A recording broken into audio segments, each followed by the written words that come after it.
Good morning, students of class 6. Today, welcome to you for learn a new chapter of geography, which is the chapter number 4, a new book which named as Maps. In this chapter, we have learned about what is a map, कि map क्या होते हैं और उनके uses क्या होते हैं. हम देखेंगे कि मैप को हिंदी में क्या बोला जाता है बच्चों, मानचित्र कहा जाता है. What is a map? A map is a representation or a drawing of the earth surface or a part of it is drawn on a flat surface according to a scale.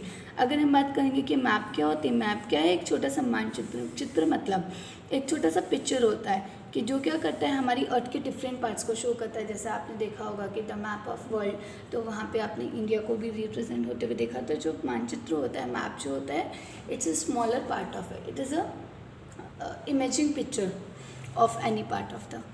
Okay, we find that maps are useful us for various purpose. One show maps a small area and a few facts. Another map very contains many facts as a big book. When many maps are put together, we get an atlas. Atlas are of various sizes. अब हम बात करेंगे कि जो मानचित्र होते हैं, जो मैप्स होते हैं, वो हमारे लिए बहुत ज़्यादा इम्पॉर्टेंट होते हैं, क्योंकि ये क्या करते हैं कि मैप जो होते हैं वो हमें कुछ एरिया के छोटे छोटे क्षेत्रों को भी दिखाते हैं. लाइक जैसे अगर हमें इंडिया के राजस्थान को देखना है और राजस्थान में हमें जयपुर को देखना होगा, तो we take the map of Rajasthan. Okay, और राजस्थान के जो डिस्ट्रिक्ट्स हैं उनमें हम जयपुर को देख सकते हैं. तो इस तरीके से हम अपने सिटी को मैप में इजीली देख सकते हैं. तो वी कैन से दैट कि मैप हमें जो छोटे छोटे पार्ट्स होते हैं या छोटे छोटे एरियाज़ होते हैं, उन्हें एक छोटे से सिंगल पीस ऑफ पेपर पे हमें दिखा सकता है. It can show large areas on a single piece of paper and another thing. और उसके अलावा यू नो व्हाट, की जो डिफरेंट जो मैप्स होते हैं वो डिफरेंट काइंड्स के होते हैं. Like physical map, thematic map, you know political map. तो इन सब मैप्स की एक बुक होती है जिसे क्या कहा जाता है, एटलस कहा जाता है. तो we can say that atlas is a book of maps which have different kinds of different types of maps. For example कि ये जो एटलस होती है वो छोटी या बड़ी भी हो सकती है, जिसे आप अपने साथ रख सकते हो. तो इस तरीके से बच्चों आप अपने पास इंडिया का मैप, वर्ल्ड का मैप या दूसरी कंट्रीज़ के मैप्स को भी you have to keep and learn from that. You know मानचित्रों से ग्लोब की अपेक्षा हमें ज़्यादा जानकारी प्राप्त होती है. यू नो दैट कि maps provide more information than a globe. Globe आपने देखा है, globe is a spherical ball जिसमें हम छोटे छोटे पार्ट्स रखते हैं, लेकिन ग्लोब में हमें सिर्फ, और जो मैप होते हैं हम उन्हें ईजिली कीप कर सकते हैं. यू नो कि एक पेपर को हम कहीं भी एक जगह से दूसरी जगह पे ले जा सकते हैं. तो मैप्स होते हैं वो हमारे लिए ज़्यादा इन्फॉर्मेटिव होते हैं, more than a globe. They are of different type, some of them are describe below. अब मैं आपको बताऊंगी कुछ टाइप के जो मैप्स होते हैं. First is that the physical map. Physical मतलब what is the meaning of physical? Physical मतलब भौतिक मानचित्र. Like map showing natural features of the earth such as mountain, plateaus, plains, river, ocean etcetera are called physical or relief map. Student जो physical maps होते हैं उनका दूसरा नाम क्या है? Relief map. ये जो मैप्स होते हैं वो आपको हमारी अर्थ पे जो सिचुएटेड जो माउंटेन्स हैं, रेंज हैं, प्लेन्स हैं, रिवर है, ओशन है, वो सब हमें प्रेजेंट कर सकते हैं. जैसे वर्ल्ड मैप में आप माउंट एवरेस्ट को देख सकते हो, यू कैन सी द केटू को देख सकते हो, या अगर आपको गंगा या ब्रह्मपुत्र रिवर को देखना हो तो you take the physical map of India and find the Ganga and Brahmaputra river on that. You know what, तो ये जो मैप होते हैं फिजिकल मैप, ये हमें किसके इन्फॉर्मेशन देते हैं? They give us the information about the mountain, plateaus, plain, river, oceans. और second map is a political map. Political मतलब राजनीतिक मैप. अगर हमें किसी कंट्री की किसी सिटी को देखना है, यू नो जैसा मैंने भी आपको बताया था earlier, I told you about the Jaipur, कि अगर हमें जयपुर को देखना है, कि जो मैप हमें map showing cities, town and villages. जो पॉलिटिकल मैप्स होते हैं वो हमें किसी भी कंट्री या वर्ल्ड के किसी भी शहर के बारे में, छोटे छोटे टाउन्स और विलेजेस के बारे में जानकारी देते हैं. And different country, state of the world with their boundaries are called a political map. जैसे आपने देखा होगा इंडियन मैप. इंडियन मैप के अंदर, इंडियन मैप के आसपास आपने नेपाल, चाइना, पाकिस्तान की बॉर्डर्स को भी देखा होगा. वर्ल्ड मैप पे आपने देखा होगा कि चाइना है, पाकिस्तान है, हमारी जो नेबरिंग कंट्रीज़ हैं वो अपनी अपनी बाउंड्रीज इंडिया के साथ शेयर करती है. तो वो हमें कौन सा मैप दिखाता है? Political map. Thematic map. देखो, अब देखिए थैमेटिक मैप होते हैं सम मैप स्पोकन और स्पेसिफिक फॉर्म में इन्फॉर्मेशन. बच्चों कुछ मैप्स होते हैं जो किसी इंपॉर्टेंट या कुछ पर्टिकुलर किसी इन्फॉर्मेशन के बारे में आपको जानकारी देते हैं. हम उन्हें कैसे मैप्स कहते हैं? थैमेटिक मैप. सो जो थीमेटिक मैप्स होते हैं वो हमें किसके बारे में जानकारी देते हैं? जैसे रोड मैप्स, कि कहीं पे मान लीजिए किसी सिटी में कहीं सड़क का काम चल रहा है तो आपको किसकी जानकारी देंगे, सड़क का मानचित्र बताएंगे, रेनफॉल मैप की आज जयपुर में कितनी बारिश हुई या हमारी राजस्थान में कितनी बारिश हुई, तो आपको कौन से मैप इन्फॉर्मेशन देते हैं, thematic maps. Showing distribution of forest, industries etcetera are known as the thematic maps. तो बच्चों आपने देखा होगा कि हम देखेंगे किसी पर्टिकुलर सिटी में फॉरेस्ट कितना बड़ा है और वहाँ पे कितनी इंडस्ट्रीज डेवलप है, ये सब आपको कौन सा इन्फॉर्मेशन देते हैं, थीमेटिक मैप्स देते हैं। Suitable titles are given on the basis information provide in these map. These are 3 components of map. Distance, there are 3 components. अब देखिए कि हमारे जो मैप्स होते हैं, मैप्स को क्रिएट करने के लिए यू नो व्हाट, मैप्स को किन 3 इंपॉर्टेंट चीज़ों से बनाया जाता है कि अगर आपको मैप को रीड करना है तो उसके लिए आपके 3 इंपॉर्टेंट चीज़ें होनी चाहिए। वो 3 इंपॉर्टेंट थिंग्स क्या हैं, डिस्टेंस है, डायरेक्शन एंड सिंबल। सिंबल मतलब आपने कौन सा निशान काम में लिया है उसको प्रेजेंट करने के लिए। Now I tell you, now our first point is the distance. Maps are drawing which reduce the entire world or a part of it on a sheet of paper. देखिए बच्चों, जो मैप्स होते हैं वो कैसे होते हैं, इट्स एक लाइक अ चित्र, एक ड्राइंग जैसे होते हैं जो क्या करते हैं कि वर्ल्ड के किसी भी बड़े हिस्से को एक छोटे से रूप में आपको दिखा सकते हैं। लेकिन और we can say maps are drawn to reduce scales but this reduction is done very carefully so that the distance between the places it is real. तो बच्चों लेकिन ऐसा नहीं होता कि किसी बड़े से शहर को या किसी बड़े से कंट्री को छोटे से फॉर्म में दिखाया है, लेकिन जब हम इन्हें ड्रॉ करते हैं तो हम उसकी जो मेजरमेंट्स होते हैं यू नो जो लाइंस होते हैं या जो की पॉइंट्स होते हैं हम उन्हें रियल फॉर्म में ही ड्रॉ करते हैं। ऐसा नहीं है कि हम उन्हें गलत तरीके से फॉर्म करते हैं। सो इस ताकि हम उसे अच्छे से और एक सटीक मैप बना पाएँ उसके लिए हम क्या यूज़ करते हैं, डिस्टेंस। डिस्टेंस मतलब मान लीजिए इंडिया के पाकिस्तान से कितनी दूरी है, इंडिया के चाइना से कितना डिस्टेंस है, तो उन सबको आप क्लियरली किस पे शो करेंगे, मैप पे शो करेंगे। Exactly A large distance on the ground, therefore scale is chosen for this purpose. Scale is the ratio between the actual distance on the ground and the distance shown on the map. अब हम देखेंगे कि जो scale क्या होता है, scale क्या करता है कि आपकी दूरी को, कि जो आपकी रियल दूरी है या रियल डिस्टेंस है वो कितना है एक जगह से दूसरी जगह पे, ये शो करता है मैप पे। For example your distance between your home and your school is the 10 kilometre. मान लीजिए आपके घर से आपके स्कूल की दूरी कितनी दूरी है, 10 kilometre. Distance by 2 centimetre on A map, it means 1 centimetre on the map will show 5 kilometre. और आपने कितना डिस्टेंस लिया, 2 सेंटीमीटर, तो मतलब कि 1 सेंटीमीटर कितने किलोमीटर को मेजर कर रहा है, शो करेगा 5 किलोमीटर का। On the ground, the scale of your drawing will be 1 centimeter equals to 5 kilometer. Thus, scale is very important in any map. तो स्टूडेंट जो मैप्स होते हैं वो बहुत ही, मैप्स में जो स्केल होता है वो लेना बहुत ज़रूरी होता है, जैसे हमने बार ग्राफ पढ़ा होता है, ताकि हमारे मैप्स में कोई गड़बड़ ना हो।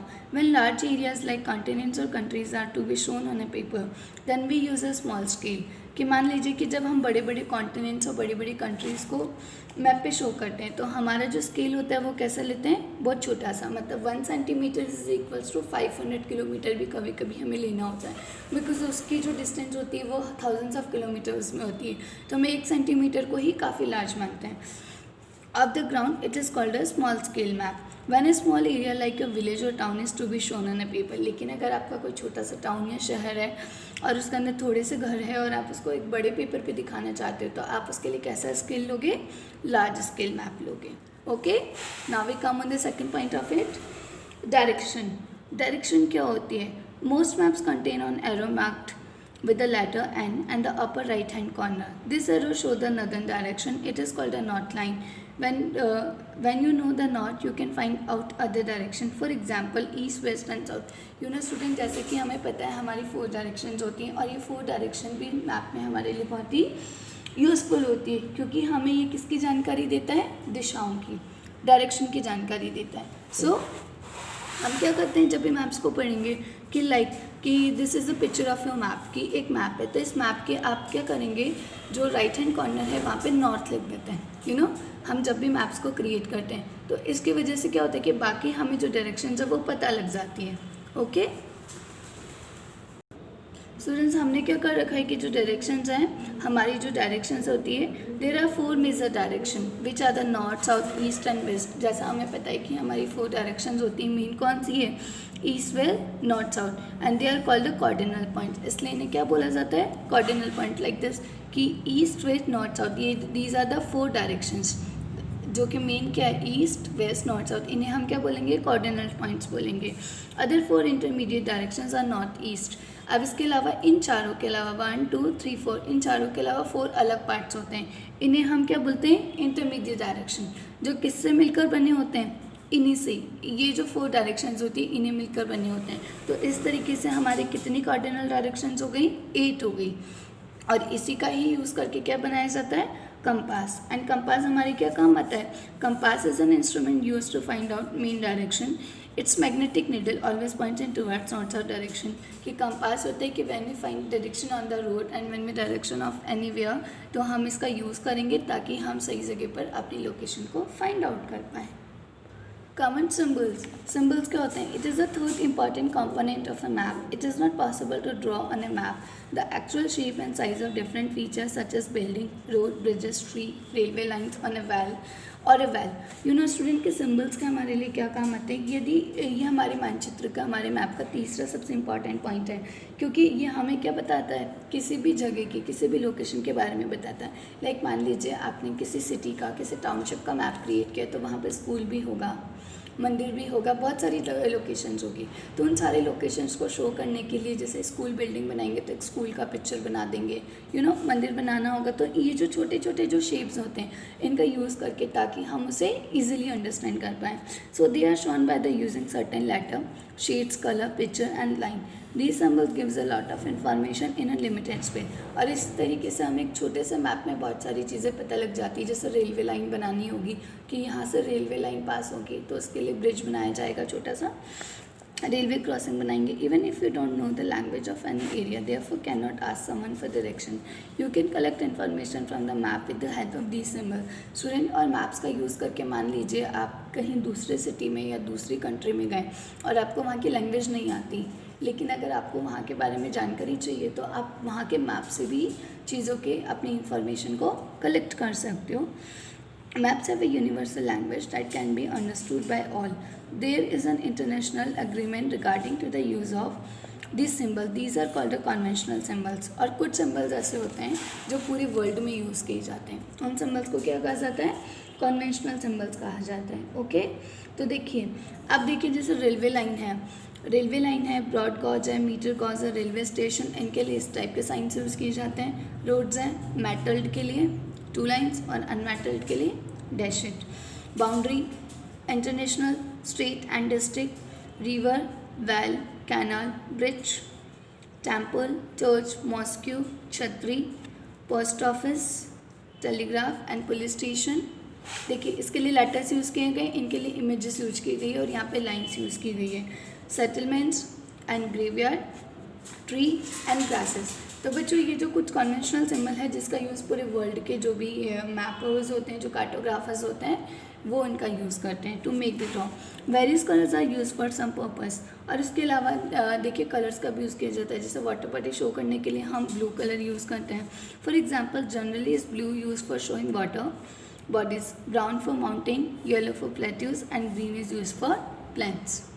Now come on sketch. A sketch is a drawing mainly based on a memory and spot observation or not to scale. Sketch क्या होता है? देखो बच्चे, sketch क्या होता है? मान लीजिए हमारी का मेमोरी है, हमने कुछ सोचा और हमने उसे ड्रॉ कर दिया, उसे हम क्या बोलेंगे? स्केच होता है। हम इसे मैप नहीं बोल सकते। The second thing is the plan. Plan बोलेंगे, प्लान मतलब खाका। A plan is a drawing of a small area on a large scale. A large scale map gives a lot of information, but there are certain things which may sometimes want to know. For example the length and breadth of a room. मान लीजिए आपको कोई room को construct करवाना है, लेकिन पहले उसका एक छोटा सा एक इमेजिनरी पिक्चर बनाया जाएगा, उसे हम क्या कहते हैं? प्लान्स। और प्लान्स को ही फॉलो किया जाता है और एक बड़ा प्रतिरूप बनाया जाता है। Okay Student, I hope you understand this chapter very well and you know about the maps, their types, their uses and all. Student, you can watch this video properly. Thank you all.